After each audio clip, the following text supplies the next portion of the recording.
Tantor Audio, a division of recorded books, presents A Tale of Ice and Ash, a snow-white retelling, by Katherine Macdonald, narrated by Sasha Higgins. Part 1. There hung a darkness, call it solitude, or blank desertion. No familiar shapes remained, no pleasant images of trees, of sea or sky, no colours of green fields, but huge and mighty forms that do not live like living men, moved slowly through the mind by day, and were a trouble to my dreams. William Wordsworth. Chapter 1. Into the Deep. There was magic in the world, once. Magic that fell from the trees and swam in the oceans. Magic that pulsated through the air and sparkled in the firelight. There were fairies and monsters and beautiful, ugly things. Once upon a time. But all that was now paper and ink, all buried under the earth, never to be found. Or so her nursemaid had told her. Remnants of magic still existed in the cold, dark world underneath the mountains of Aberthor. Eirwen could hear it hissing even now, rising up from the great stone belly rumbling beneath her. She had trod these ancient hallowed halls 100 times by now, and yet the writhing thrill was always the same, the fear, the trepidation. What will I see? What will I discover? She dropped down into the hole, letting the rope fall through her fingers. Down she went, pressing through each rocky crevice until she could go no further. Her boots touched the floor. Crystal, just like the map suggested. She grinned, took out her pickaxe, and smashed against the surface. A few thrusts, and it fell away. Faint bluish light drifted through the gap. Eirwen released a flare. A 20-foot drop. She had just enough rope left. She descended into the hole, her eyes racing to adjust to the gloom as the flare fizzled. She was inside a monstrous cavern. Even after all these years of exploring the ancient Dwarven kingdoms, she was still struck by the sheer magnitude of them. She had lived in the shadow of the mountains her entire life, but never once had they ever made her feel so small. This venerable place was old indeed. The sunstone, the giant crystals the dwarves used to light their homes, had faded to ice blue. The luminescent underground rivers gave off more light than the aged crystal. Some would have found the sight spooky, the great stone buildings standing so perfectly preserved beneath a dead sun. But Eirwen was transfixed. It was as beautiful as it was haunting. She stopped to consult her map, looking for landmarks. She was not far off. The palace was straight ahead. When her foster father, Onyx, had first brought her down here, she'd wanted to paint it, wanted to capture some fragment of the beauty. She had since learnt 2 things. 1, she was a terrible painter. 2, it was never good to stay too long in the same place. She listened carefully, expanding her senses out as far as they would go, for a trace of anything murmuring in the dark. Cold quiet dripped into the cavern. Nothing. Good. She rolled up her map, double-checked the rest of her equipment, and proceeded up the road towards the castle. Even now the red stone beneath her feet was smooth to the point of slick. There were a few collapsed buildings here and there, broken pillars, mounds of earth, but most of the city remained intact. Usually she'd begin looting, marking up places of particular interest for another journey. But not today. Something prickled in the stale, icy air, a feeling of unease, an invisible shadow. Was she being followed? "Shades don't follow you," she insisted. "If they were here, you'd know it." That didn't rule out another threat. Those twisted monsters weren't the only thing to be found in the deep. Eirwen stepped carefully, following the path, trying not to let her gaze betray her thoughts. She reached the palace, a chiselled marvel, a paragon of architecture. Despite their short stature, the dwarves made their palaces tall, although the thickness of the squat pillars holding up the impossible ceilings always brought them down a fraction. Most of the palace had been picked clean of easy treasures, but she was searching for something else, a hidden room off the armory, if her map was to be believed. Locating the armory was easy enough, but the room was another matter. She traced her fingers over the walls, searching for an entrance. The stone on the back wall was cut oddly, not interlaced like the rest of the brickwork. It wasn't the sort of thing you would notice if you weren't looking for it, but a tapestry might have been used once to add to the illusion. Eirwen pressed against the wall. It did not budge, but it was always best to test the easiest options first. She examined the rest of the room, testing the furniture, the fittings, each sconce attached to the walls. Finally, one of the candle holders clicked downwards. A lever. The room trembled. The back wall turned. Eirwen's insides murmured. She loved this moment, when the pieces fell into place, when a new treasure was unearthed. She moved towards the new entrance, picking up an old tankard to toss into the space in case of traps. Nothing happened. No spikes, no swinging axes, no poisoned darts. She didn't expect it on an item like this, benign in nature, valuable though it was. There was magic in the world, once. When, long ago, the Fae had shut the borders to their world and disappeared from the mortal lands, the dwarves rounded up any artefacts they'd left behind and brought them under the mountains for safekeeping. It made sense, as dwarves were immune to almost all types of magic. It neither harmed nor healed them. Or so Onyx said. She stepped into the chamber. There were a few valuables stacked inside, bags of jewels and gold, ornate armour, a couple of chalices. But the piece she wanted took centre stage, a glittering necklace with a white gem at the centre, shining iridescently in the faint light. A curse revealer. The stone turned black if the wearer was under one. Even in a land with little magic, many a paranoid noble would pay handsomely for such a treasure, and even those that didn't know its true value would be seduced by the beauty of the jewel. The other loot paled in comparison. Eirwen did a final check for any traps, stuffed her bags with a few handfuls of the other treasure, and went to lift it from its pedestal. A thin shadow cut across her, sharp and silent. She wheeled around, drawing her blade. A tall figure in a dark cloak darted towards her, human by his size and stature, and alone. Nothing she couldn't handle. A blade met hers, pushing her back a pace. He was strong, stronger than her, but then most of her opponents were. She slipped out of his reach, his swipes meeting only air. Stronger he was, but not faster.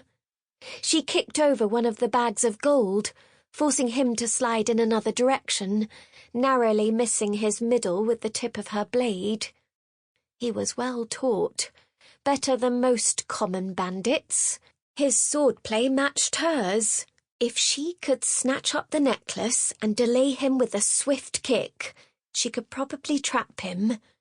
It would have to be a good kick to incapacitate him for long enough.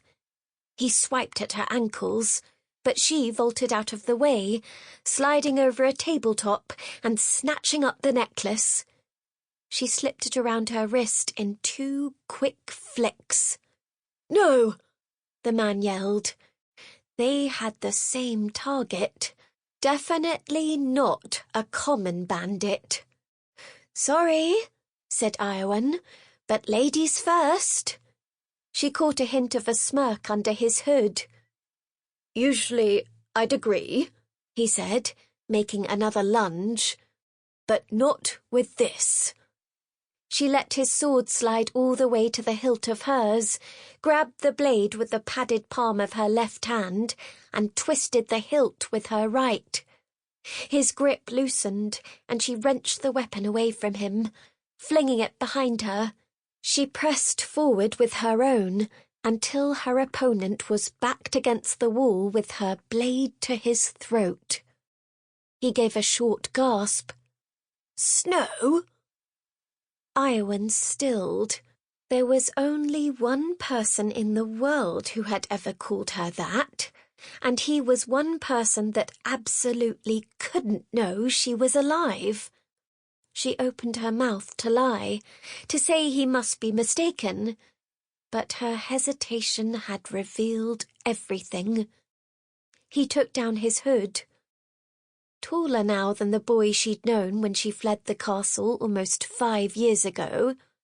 He was at least 19. Paler, too, the years and the cold climate finally sucking the golden olive lustre from his skin. His hair was still dark, though not quite reaching the ink-black depth of hers. His features were sharper, more chiselled, handsome in a way she never truly recognized as a child. His eyes, though, his eyes were utterly unchanged, dark as peat, fathomless, the kind the ladies at court had said they could get lost in. Not her, though, never her. "Cole," she breathed. A smile twitched in the corner of his lips. Is it really you? Surprised to see me alive?" "I would say so, yes." "Here to finish the job?" His brow furrowed. "What are you talking about?" "Don't play me for a fool. Your mother tried to have me killed." He snorted. "Wait, you're serious?" "About threats on my life? Usually am." No, Mother would never do that. She had a huge funeral for you." "She had a huge funeral for my father, too." You think she killed him?" Eirwen raised an eyebrow in disbelief. Cole shook his head. No, she loved your father. He died in a hunting accident. There's no way that she—" Eirwen scoffed. "You can't be such an idiot, surely. When 2 members of a royal household die in suspicious circumstances, that's not bad luck." "But Mother is too much of a saint to get her hands dirty. You're right, she had someone else do it. Luckily for me, he grew a conscience before he could finish the job." Cole gulped. "But why would she do that?" "Gee, I don't know, Crown Prince. What could her reasoning possibly be?" "You think she wanted you gone so she could rule?" "Well, that does seem to be working out very nicely for her." Cole stared down the end of her blade. "I don't suppose there's any chance you could put that down is there? Eirwen jabbed it closer. I see, he said. Are you going to kill me then? I don't particularly want to, she returned. She'd never killed a human before, and she didn't want to start with someone she knew. But if you tell your mother I'm alive... I won't, I swear. What are you doing here, Cole? Looking for that, he said, gesturing to the necklace wrapped around her wrist. What for? I have my reasons. His eyes twinkled. Come, Snow, can't we just sit down and have a nice little chat about old times?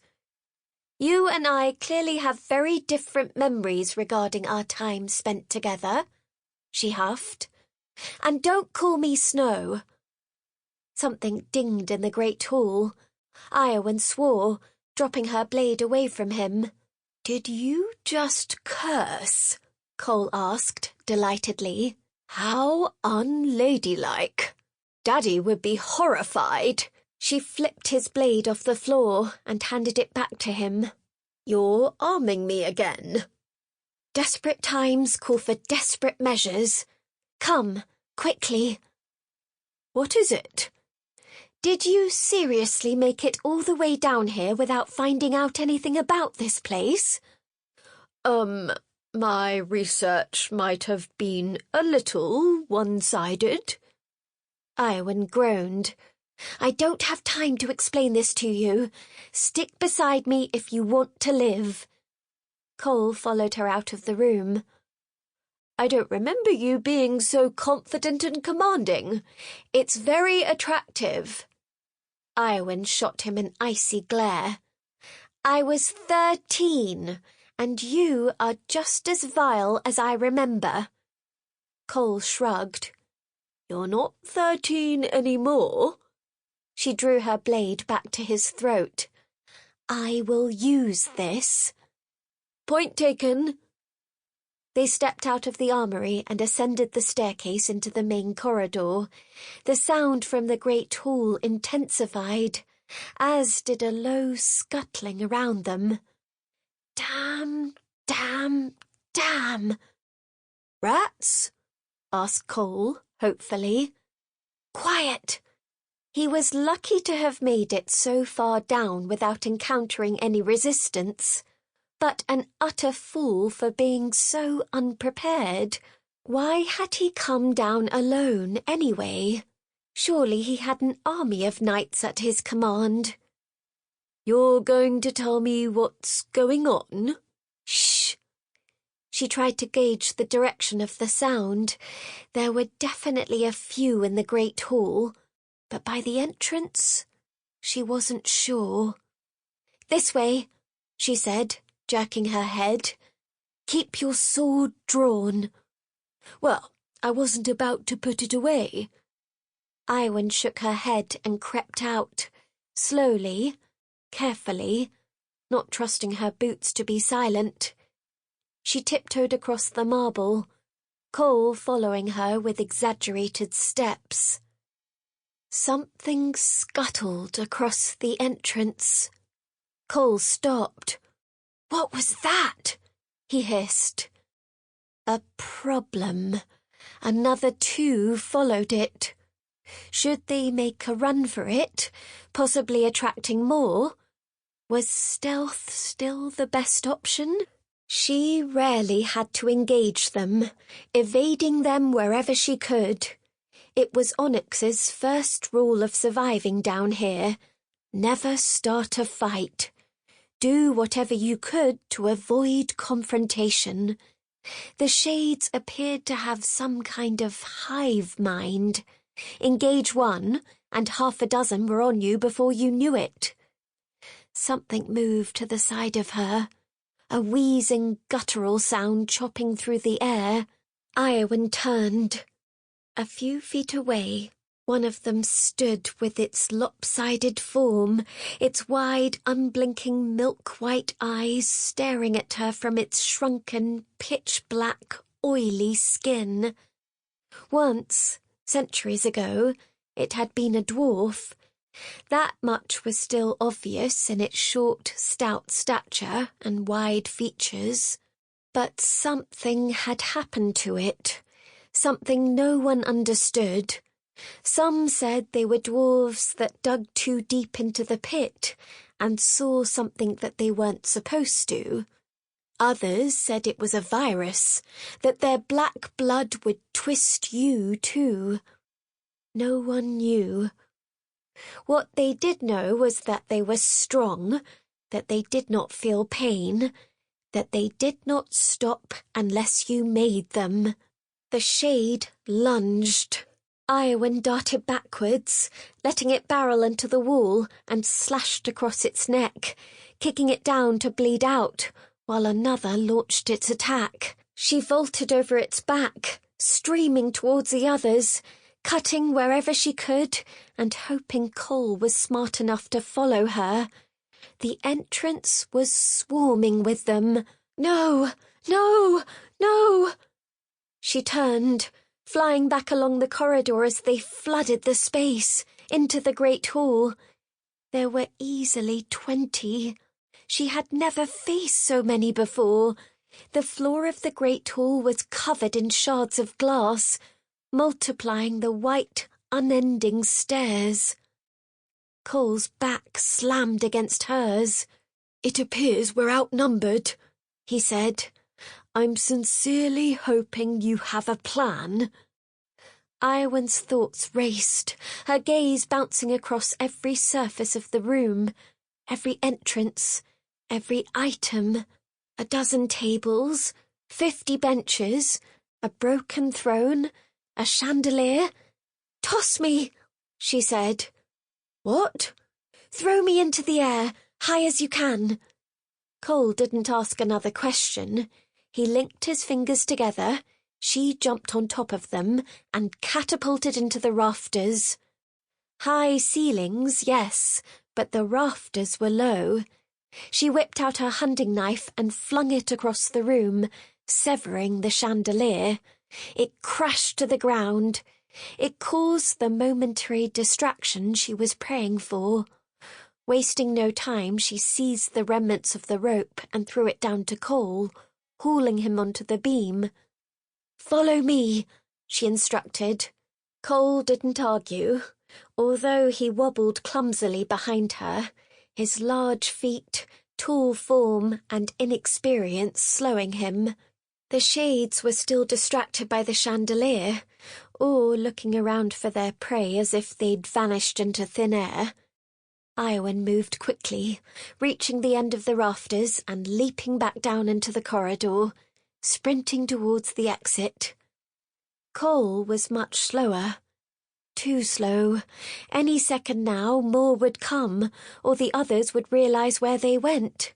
Somewhere, deep inside her, there must have been a voice telling her to abandon him. Onyx or Wren would have, but not her. "Quickly!" she rushed. She fumbled about on her belt and withdrew 2 clumsily wrapped spark stones, a roll of twine, and a small explosive. She looped the twine over the rafters and ran a length of it outside the doors, reaching a safe spot just as Cole tumbled from the final beam and skidded out after her. The shades turned. She struck her stones. The beams exploded. Not checking to see how much damage she caused, she seized Cole's hand and dragged him down through the city streets. The wheezing and scuttling continued. They were not alone. They could not stop. Her escape rope dangled ahead of them. She seized the end and flew to the top, Cole not far behind, but the swarm was catching up, swimming beneath him. If they grabbed the rope... "Cole!" She drove her hand into the hole, trying to tug him up, will him up. Faster! Faster! His hand reached hers. She hauled him into the space, pushed him aside, and struck her blade into the rope. It fell away, any shades clinging to it crashing to the ground beneath. The breath shuddered out of her, and she collapsed on the floor of the tunnel next to Cole, panting hard. "So," said Cole, after the sounds of the monsters below subsided. "Mind telling me what on earth just happened?" Chapter 2. The Raven and the Dove. Eirwen was almost 11 years old when her father decided to remarry. She did not understand the politics of it, other than the fact that politics were involved and that the marriage was not a love match. "No one could ever compete with your mother," King Olwen explained. Eirwen's heart ached. "Poor Queen Bianca," she sighed. "Why do you say that, little dove?" "It must be sad for her to leave her country and everyone she knows behind to marry a man who won't love her back." Her father laughed, patting her dark head. "Come now, I'm sure she's not put out at all. She arranged this marriage herself and has been married before. It may be that no one will replace her husband for her either." Eirwen shrugged, unsure of how adults thought of things. "She has a son, doesn't she?" "Yes, Prince Cole. He's a couple of years older than you. He'll be your new brother." Eirwen pulled a face. "Stepbrother, then," the king corrected himself. "And don't pull a face at that. It will be good for you to have other children of your own station about." "My station?" "You won't be a child for much longer, Dove. You can't be chasing around the servants' children forever." "Why not?" "It's just not how it's done." "Why?" "So many questions this morning. You should ask your governess." Eirwen sighed, knowing the conversation had reached its conclusion, and doubting she would get a much better answer out of her governess. When her nursemaid tucked her into bed that night, she asked her about it instead. Neve was her second favourite person in the castle, after her father. It was Neve who had raised her when her mother died not long after she was born. Neve who soothed, scraped knees and tucked her up each night with a tale or song from long ago. She had long light hair, unusual for Abyssinians, who were traditionally brown or black, and warm eyes that cast the impression of firelight. Although she'd looked after Eirwen all of her young life, she always tried to explain things without talking down to her. "It's not seen as proper, love," she said. "Nobles mixing with commoners." "Yes, but why? Aren't we the same?" Neve kissed her forehead. "In the ways that matter, of course, but not in all of the ways. Prince Cole is more your sort." He did not seem like her sort. He arrived later that week in a fabulous carriage of gold and silver, in a royal procession unlike anything Eirwen had ever seen before. It went on for miles. Carts of jewels, exotic spices, fine gowns, spools of painted fabric from faraway lands, silks and satins, furs and laces, perfumes from every corner of the world, furniture so bright it was like painting with sunlight. Eirwen, in the mountain kingdom of snow and ice, had never seen so much colour. The Queen stepped out first, and her father went to greet her. She was as radiant as her belongings, with a crown of dark gold curls piled atop her perfect, elegant face, and eyes cut like glass, blue-grey, stormy. Her high cheekbones were sharp and angular, and she was as pale as a porcelain doll. She smiled dazzlingly when she beheld Eirwen. You are as beautiful as they said you were, child, she said, dropping to her level. I am delighted to meet you. Sample complete. Ready to continue?